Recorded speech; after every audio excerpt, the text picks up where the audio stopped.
के करीब 7-8 साल पहले उनका जब स्टेटमेंट आया तो उन्होंने कहा कि हम लोग शुक्रगुजार हैं भारत को कि भारत ने हमको क्या दिया और हम लोगों को पता ही नहीं कि हमने दुनिया को क्या दिया।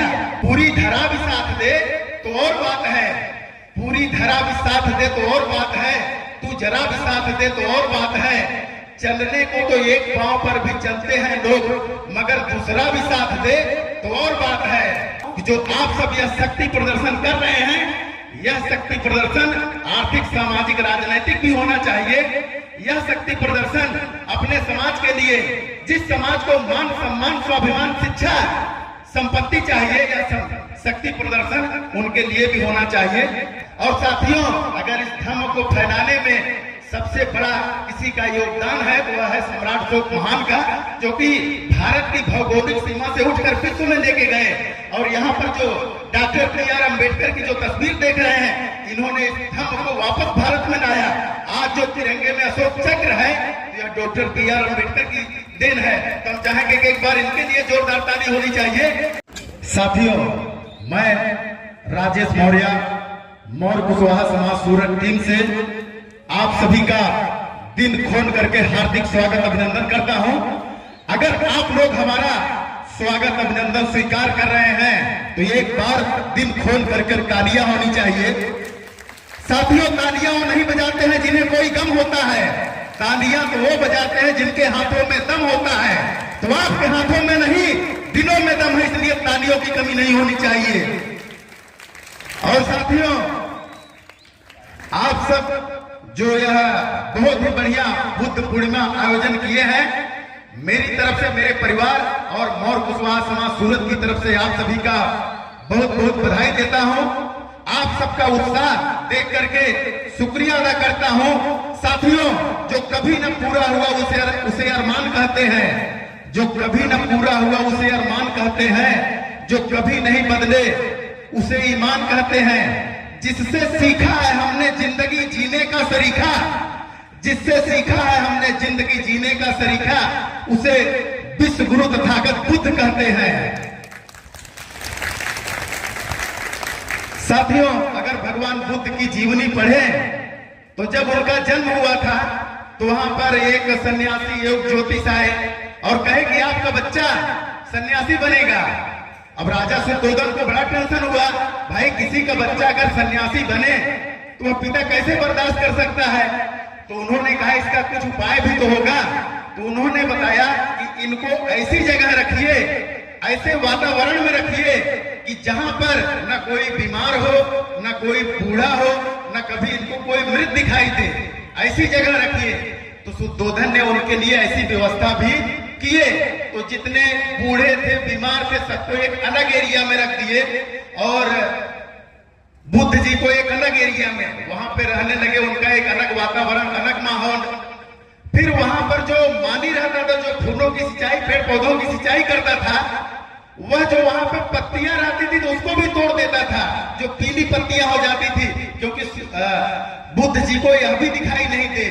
तो एक बार कुछ ऐसा कार्यक्रम हुआ स्पर्धा का, तो वहां पर बुद्ध जी उद्घाटन में जाने वाले थे। तो जब अपने सारथी के साथ वहां निकले, लगभग 28 वर्ष की ऐसी अवस्था रही होगी, वहां पर निकले तो रास्ते में एक बीमार व्यक्ति को देखा, तो वो करा रहा था। तो बोले भाई इसको क्या है? तो बोले ये तो स्वाभाविक है, ये तो कोई भी बीमार हो सकता है। बोले हम भी बीमार होंगे? बोले हाँ हो सकता है। फिर और गए आगे तो एक भिखारी को देखे, तो उससे पूछे तो उनके बारे में भी बताया।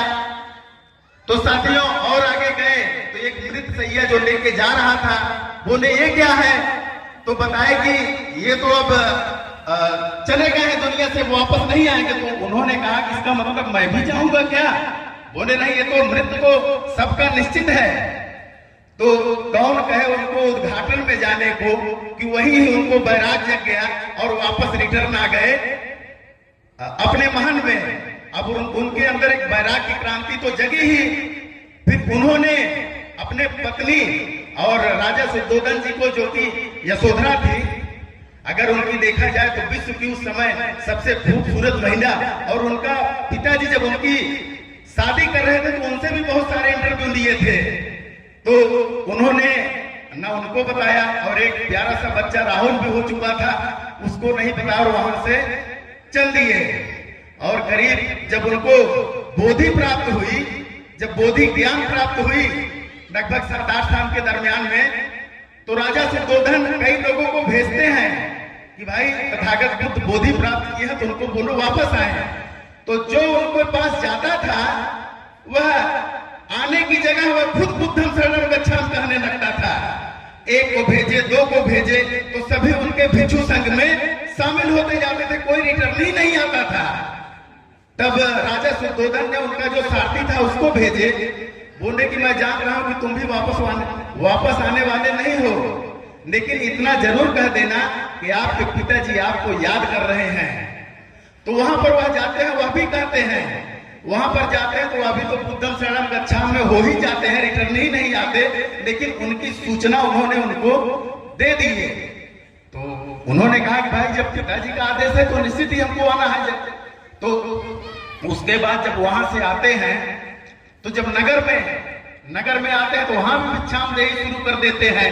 अब नगर वालों को तो पता है कि ये तो राजा के लड़के हैं, तो बोले राजा के लड़के हैं लेकिन हम आज बुद्ध हो चुके हैं।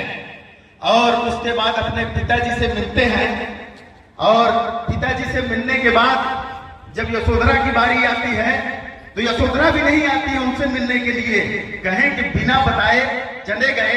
मैथिली शरण गुप्त की एक कविता है, सिद्धि हेतु स्वामी गए यह गौरव की बात, सिद्धि हेतु स्वामी गए यह गौरव की बात, पर चोरी चोरी गए यही बड़ा व्याघात।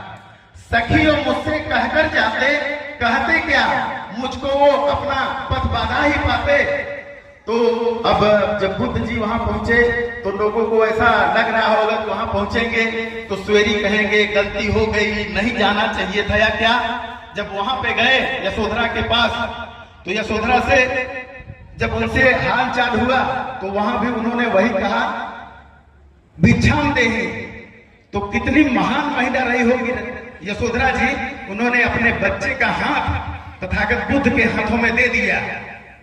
तो कहीं ना कहीं देखिए कि कैसे उन्होंने एक, तो साथियों जो चीन है, जापान है, कोरिया है, चीन जापान कोरिया के डिक्शनरी में भारत को स्वर्ग कहा गया है, स्वर्ग मतलब भारत, और वो भी तथागत बुद्ध की वजह से।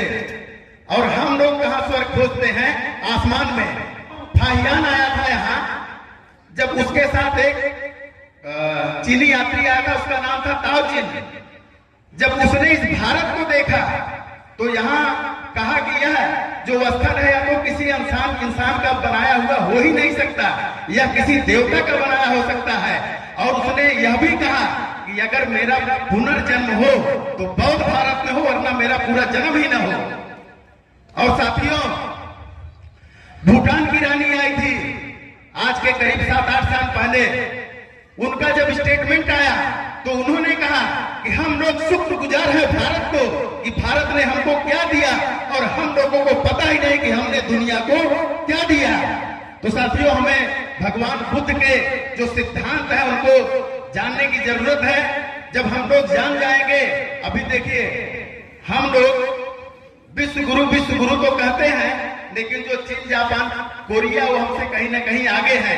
तो हमको बताना पड़ेगा कि हम भगवान बुद्ध के अनुयायी हैं, तब तो आपको गुरु मानेंगे। आप तो जाते हो कुछ और बना देते हो। और साथियों जो कौम अपना इतिहास जानती है वह भविष्य का निर्माण कर सकती है। हम सबको अपने गौरवशाली इतिहास का बोध होना चाहिए। और जो सिकंदर था वह लगभग एशिया का 5% जमीन जीता था, और भगवान बुद्ध के सिद्धांत ने पूरी एशिया को ही जीत लिया। तो कैसे वो विश्व गुरु नहीं हो सकते हैं? तो कहीं ना कहीं यह जानने और समझने की जरूरत है। साथियों पत्थर आंखों से पिघलेगा इस धोखे में मत रहना, पत्थर आंखों से पिघलेगा इस धोखे में मत रहना। भारत के जर्रे जर्रे में हक अधिकार तुम्हारा है, कोई बुला कर दे देगा इस धोखे में मत रहना। उसके लिए हमें लड़ाइयां लड़नी पड़ेगी। हम लोग जो कार्यक्रम कर रहे हैं बहुत अच्छी बात है, लेकिन यह जो कार्यक्रम है यह सामाजिक के अलावा राजनीतिक भी होना चाहिए। साथियों आर्टिकल नंबर 41 कहता है कि शिक्षा सब आपका अधिकार है, लेकिन यह हमको मिलेगा कैसे? जब तक कि हमारे समाज के लोग शासन प्रशासन में ज्यादा नहीं जाए, जब तक ज्यादा से ज्यादा लोग नहीं जाएंगे, तब तक यह असंभव है। हम लोग जो एसटी एससी ओबीसी माइनॉरिटी के लोग हैं, जो महिलाएं हैं, अगर ये लोग भी सब कोई साथ में आ जाएं, तो आपका स्थान यहां नहीं होगा, दिल्ली में होगा। तो सम्राट अशोक का एक लेख है कि अब ब्रह्म लेख की बात नहीं, अब सीना लेख की बात करो। अब ब्रह्म लेख की बात नहीं, अब सीना लेख की बात करो। परधानी का चक्कर छोड़ो, राजधानी की बात करो। विश्व विजय भी किया है तूने, धम्म विजय भी तेरी है। अंधकार युक्त इस दुनिया में धम्म ज्ञान ज्योति जला दिया। सब तो केवल कहते थे, तुमने करके दिखा दिया। और साथियों, अगर इस धम्म को फैलाने में सबसे बड़ा किसी का योगदान है तो वह है सम्राट अशोक महान का, जो कि भारत की भौगोलिक सीमा से उठकर विश्व में लेके गए। और यहाँ पर जो डॉक्टर B.R. अम्बेडकर की जो तस्वीर देख रहे हैं, इन्होंने इस धम्म को वापस भारत में लाया। आज जो तिरंगे में अशोक चक्र है, यह डॉक्टर B.R. अम्बेडकर की देन है। तो हम चाहेंगे कि एक बार इनके लिए जोरदार ताली होनी चाहिए, जो कि संविधान रचयिता है और अपना भारत का संविधान दुनिया की नंबर 1 संविधान है। तो साथियों, अंधभक्ति आत्मशक्ति की पहचान पढ़ लेना, अंधभक्ति आत्मशक्ति की पहचान पढ़ लेना। कभी फुर्सत मिले तो विश्व का विज्ञान पढ़ लेना। अगर वैकुंठ जाना है तो धम्म की राह पर चलना, और अगर पहुंचना हो आपको दिल्ली तो भारत का संविधान पढ़ लेना। साथियों, लास्ट यही कहेंगे, तू जरा भी साथ दे तो और बात है, पूरी धरा भी साथ दे तो और बात है, पूरी धरा भी साथ दे तो और बात है, तू जरा भी साथ दे तो और बात है। चलने को तो एक पांव पर भी चलते हैं लोग, मगर दूसरा भी साथ दे तो और बात है। तो अभी यहाँ पर जितने भी साथी आए हैं, सबको सर जी, अपने जितने भी समाज में पार्टियां, हम लोग प्रयास करें कि सबको एकजुट करें। और साथियों, जब आंखों में अरमान लिया है, जब आंखों में अरमान लिया है, मंजिल को अपना मान लिया है, तो है मुश्किल क्या, आसान है क्या? जब ठान लिया तो ठान लिया। जिससे उठा नहीं कंकर, वो पहाड़ क्या ठान उठाएंगे। अगर जज्बा हो दिल में तो दुनिया को हिला सकते हो। अगर इस प्रेम है धरती के लिए तो आप किसी में भी राष्ट्र क्रांति जगा सकते हैं। तो साथियों, पीर पर्वत सी पड़ी है, अब तो पिघलनी चाहिए। पीर पर्वत सी पड़ी है, अब तो पिघलनी चाहिए। इस हिमालय से कोई गंगा निकलनी चाहिए। सिर्फ कार्यक्रम करना मेरा मकसद नहीं, शर्त यह है कि लोगों की सूरत बदलनी चाहिए। और धन्यवाद संचालक महोदय जी, आपने समय दिया। मैं पूरे बड़ौत गांव टीम का बहुत बहुत आभार व्यक्त करता हूं कि जो आप सब यह शक्ति प्रदर्शन कर रहे हैं, यह शक्ति प्रदर्शन आर्थिक, सामाजिक, राजनीतिक भी होना चाहिए। यह शक्ति प्रदर्शन अपने समाज के लिए, जिस समाज को मान सम्मान, स्वाभिमान, शिक्षा, संपत्ति चाहिए, यह शक्ति प्रदर्शन उनके लिए भी होना चाहिए। धन्यवाद। बहुत साधुवाद सर, जोरदार ताली होनी चाहिए सर के लिए। दोस्तों